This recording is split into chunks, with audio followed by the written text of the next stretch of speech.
পর্ব ১৯৩ রূপের প্রেমে মুগ্ধ হওয়া থেকে সাবধান। রূপের প্রেমে পড়া থেকে সাবধান। এ ধরনের প্রেম দুশ্চিন্তা ও চির দুর্দশায় ভরা। এটা একজন মুসলমানের জন্য আশীর্বাদ যে গানে যেসব প্রচণ্ড ভালোবাসার খবর, অযাচিত ও অবাঞ্ছিত ভালোবাসার খবর অথবা কারো প্রেম বিচ্ছেদের কাহিনী পাওয়া যায় তা থেকে দূরে থাকে। তবে কি আপনি তাকে দেখেননি, যে নিজের প্রবৃত্তিকে নিজের উপাস্য প্রভু ইলাহ হিসেবে গ্রহণ করেছে, আর তাই আল্লাহ জেনে শুনেই তাকে পথভ্রষ্ট করেছেন। তার শ্রুতিশক্তির উপর ও তার হৃদয়ের উপর মোহর এঁটে দিয়েছেন এবং তার দৃষ্টির উপর আবরণ রেখে দিয়েছেন। সূরা জাসিয়া। নিজেকে তিরস্কার করে এক আরব কবি লিখেছেন, আমি তো মৃত্যুর দৃষ্টি আকর্ষণ করেছি, সুতরাং নিহত ব্যক্তি নিজেই যখন নিজের হত্যাকারী তখন কে দোষী? অবশেষে সে কবি বুঝতে পারছে যে সে আবেগতাড়িত প্রেমে পড়েছে এবং এর থেকে বের হতে পারছে না, আর তার দুঃখ দুর্দশার জন্য সে নিজেই দোষী।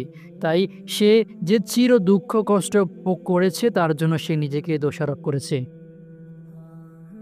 আর যদি শয়তানের পক্ষ থেকে তোমার মনে কুমন্ত্রণা আসে, তবে তুমি আল্লাহর নিকট আশ্রয় প্রার্থনা করো।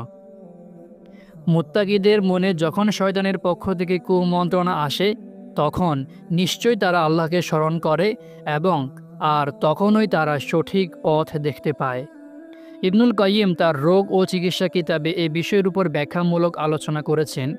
যেসব কারণে মানুষ মরিয়া হয়ে অদম্য প্রেমে পড়ে, তিনি তার কিছু কারণ উল্লেখ করেছেন। নিচে সেসবের কয়েকটি উল্লেখ করা হলো। ১. এমন এক শূন্য হৃদয় যাতে আল্লাহর ভালোবাসা নেই, তার জিকির নেই, তার ভয় নেই। ২. যথেচ্ছা দৃষ্টিপাত করা। চক্ষু হলো অনুসন্ধানী, যা অন্তরে দুঃখ কষ্ট বয়ে আনতে পারে।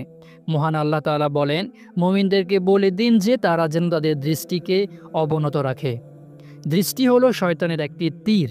একজন আরব কবি বলেছেন, যখন তুমি তোমার দৃষ্টিকে অনুসন্ধানকারীর মতো সকলের চোখের দিকে যথেচ্ছা তাকাতে দিবে, তখন তোমার দৃষ্টি ক্লান্ত হয়ে যাবে।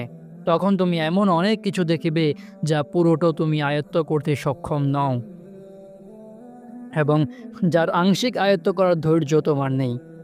৩. ইবাদতে অবহেলা করা, বিশেষ করে জিকির, দোয়া ও সলাতে।